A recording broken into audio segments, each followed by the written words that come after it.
Hello साथियों, कैसे हैं आप सभी। मैं Prabhakar Mishra, maths by Prabhakar Mishra channel पर आज आपके लिए पिरामिड का नेक्स्ट टाइप का क्वेश्चन लेकर के आया हूं। और देखिएगा कि इस टाइप के क्वेश्चन को कैसे लगाया जाता है। और इसी तरीके के क्वेश्चन चाहे वो साइंस के हों या मैथ के हों, देखते रहने के लिए, जीके को पढ़ने के लिए चैनल को सब्सक्राइब कीजिएगा, वीडियो को लाइक कीजिएगा और ज़्यादा से ज़्यादा लोगों को शेयर कीजिएगा। तो मैं सीधे अब क्वेश्चन पर आता हूं और क्वेश्चन पढ़ रहा हूं। पिरामिड क्या है क्वेश्चन कि एक लंब पिरामिड जिसका आधार जो है 4 सेंटीमीटर भुजा वाला एक समबाहु त्रिभुज है। ठीक, फिर पिरामिड की ऊंचाई उसकी तिरछी ऊंचाई से आधी है। उसका आयतन पूछा गया है और 4 ऑप्शन आपके सामने बिल्कुल दिए गए हैं। तो सबसे पहले आप क्या करोगे, मैंने पहले ही बताया है कि सबसे पहले आधार बनाओगे। पिरामिड का आधार कैसा है, समबाहु त्रिभुज के आकार का है। तो आपने समबाहु त्रिभुज का एक आधार बना लिया, क्लियर। और उसका नाम हमने दे दिया ABC। ठीक, बिल्कुल इससे ठीक ऊपर ऐसे कहीं शीर्ष होगा। अब ये 3D फिगर है तो इसलिए मैं इसको यहाँ लिख रहा हूँ शीर्ष, और मान लिया वो D है। ठीक, अब ये शीर्ष से इस सेंटर मान लिया ये O पॉइंट है, केंद्र। तो शीर्ष D से O पर ऐसे लंब रेखा खींचा, आपने लंब डाला DO। तो DO डाला का मतलब ये DO हो गया। ये क्या हो जाएगी, इसकी ऊंचाई हो जाएगी। अच्छा, पिरामिड कैसे बनता है। कोई भी आपने एक शीर्ष ले लिया था, शीर्ष से सभी कोनों को मिला दीजिए। D से B को मिला दिया, D से A को मिला दिया और D से किसको मिला दिया, C को मिला दिया। तो ये क्या बन गया, आपका पिरामिड बन गया। देख, ये शीर्ष है और शीर्ष से जो A को मिलाया है, शीर्ष यानी जो D था उससे A को मिलाया, ऐसे मिलेगा, ऐसे, यानी ये OA बनेगी। और शीर्ष से जो लंब डाला वो बिल्कुल ऐसे सीधे पड़ेगा, यानी ये OD होगी, जो आपको इसमें ऐसे दिख रही OD। चूँकि 3D फिगर है तो ध्यान में रखना पड़ता है। जिसको O से D OD ऐसे दिख रही होगी और O से A ऐसे दिख रही होगी, थोड़ा तिरछा जाएगी। तो OA और OD ये हैं। अब सबसे पहले तो हमें क्या निकालना है कि आयतन निकालने के लिए इस पिरामिड की ऊंचाई पता होनी चाहिए। ऊंचाई का मतलब OD का मान पता होना चाहिए। ठीक है, मैं पूछूं किसी भी समबाहु त्रिभुज की माध्यिका क्या होती है, तो मैं बताऊं अगर आपको किसी भी समबाहु कोई भी त्रिभुज हो जिसकी भुजा को स्मॉल a अगर मैं कह दूं, तो जो माध्यिका होती है, माध्यिका की लंबाई जो शीर्ष से सामने वाली भुजा पर लंब डाला है और जो अर्धक भी करती है समबाहु त्रिभुज में, तो जो माध्यिका है ये, इसकी वैल्यू आएगी, आप पाइथागोरस प्रमेय लगाओगे तो √3/2a। माध्यिका की लंबाई कितनी निकल के आती है, √3/2 गुणे a, भुजा का a गुना, ये माध्यिका की लंबाई, जो मैं कलम से मैंने गाढ़ी लाइन कर दिया। तो माध्यिका यहाँ से कितनी निकल करके आ जाएगी। आप पूछ रहे होगे सर आयतन निकालना, ऊंचाई निकालना, माध्यिका कहाँ से टपक पड़ी। तो मैं भैया बताता हूँ माध्यिका कहाँ से टपक पड़ी। पहले आप तिरछी ऊंचाई अगर निकालोगे तो तिरछी ऊंचाई कैसे निकालते हो, ज़रा मुझे बताओ। तिरछी ऊंचाई निकालने के लिए आप शीर्ष से यानी उसी D से वर्गाकार या त्रिभुजाकार यानी जो भी आधार है, आधार की किसी भी भुजा पर आप क्या डाल देते हो, लंब डाल देते हो। तो आपने D से ऐसा लंबा डाल दिया। यानी ये डी से ऐसे लाइन मिला दिया मिड पॉइंट को, मध्य बिंदु को, ऐसे डी शीर्ष ऊपर था ऐसे मिला दिया और इसका नाम कुछ भी हमने रख दिया, ई रख दिया। तो जो डी ई होगी ना, यानी ये ऐसे लाइन जो कोई, अगर मैं यहाँ पॉइंट रखूँ फिक्स ऊपर हवा में यहाँ, तो डी से ओ ये एच होगी और डी से ई ये तिरछी जो होगी, डी से ई वो एल होगी और जो ई ओ वो ज़मीन पे होगी।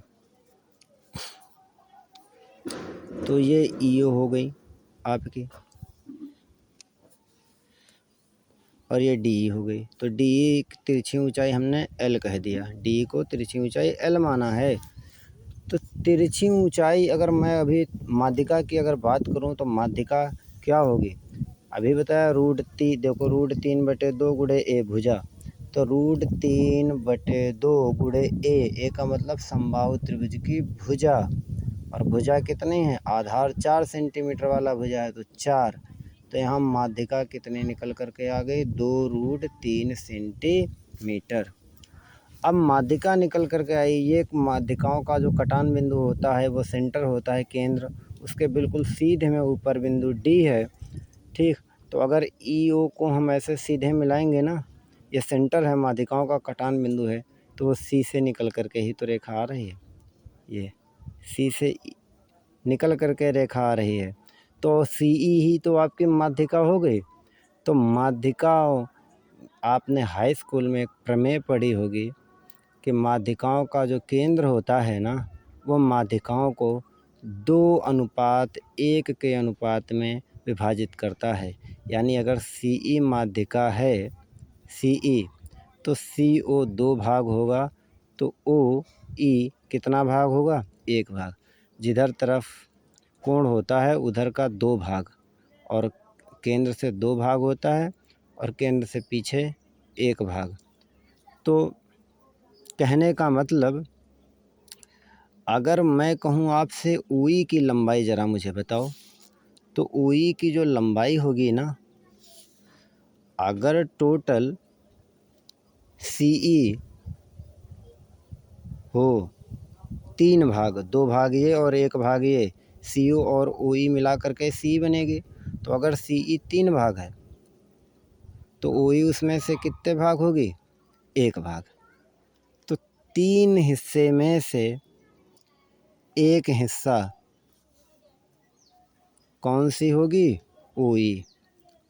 3 हिस्से में से 1 हिस्सा यानी 1/3 किसका, ओ ई किसका जो है 3 हिस्से में से 1 हिस्सा होगी, सी ई का। सी ई का मतलब माध्यिका का। तो 1/3 गुणे सी ई, यही हो गई आपकी माध्यिका। यानी माध्यिका सी ई क्या है, आपकी माध्यिका है। तो 1/3 गुणे सी ई आपकी क्या है, आपकी माध्यिका। तो यहाँ से आप देख रहे हो कि उस प्रमेय से हमें जो ऊई थी वो पता लग गई कि माध्यिका का 1/3 हिस्सा होगी, 3 भाग में से 1 भाग।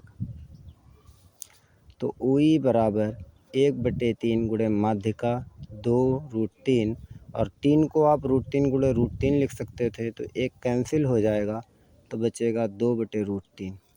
3 को √3 गुणे √3, 1 √3 कट गया, 2/√3, ये ऊई निकल गया। अब जैसे ही ऊई निकल करके आया है, अब एक सवाल में एक चीज़ और बताई जा रही है, क्या, ऊंचाई इसकी तिरछी ऊंचाई से आधी है, यानी जो यच है, यानी ये जो ओ डी है, ओ डी को मैंने अगर एच कहा, टोटल ये ओ डी को एच कह दिया,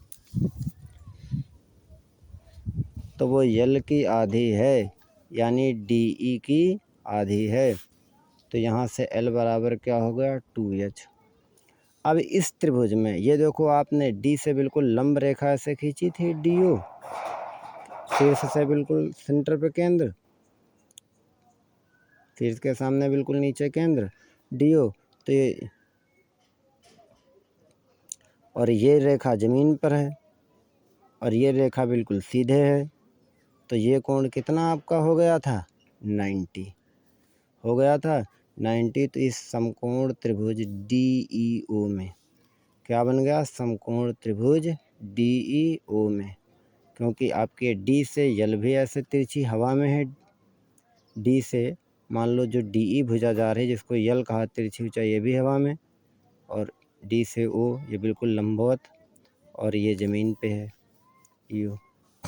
तो त्रिभुज डी ई ओ में पाइथागोरस प्रमेय से क्या हो जाएगा, कर्ण का स्क्वायर यानी एल स्क्वायर बराबर लंब का स्क्वायर यानी एच स्क्वायर प्लस आधार का स्क्वायर यानी ओ ई का स्क्वायर हो जाएगा आपका। तो यल स्क्वायर, एल को हमें 2h भी लिख सकता हूँ यहाँ से, तो 2h का whole square equal to H square plus O E का मतलब 2/√3 और इसका स्क्वायर। यहाँ से 2 का वर्ग 4h स्क्वायर बराबर हो जाएगा एच स्क्वायर प्लस को 2 स्क्वायर 4√3 का स्क्वायर 3।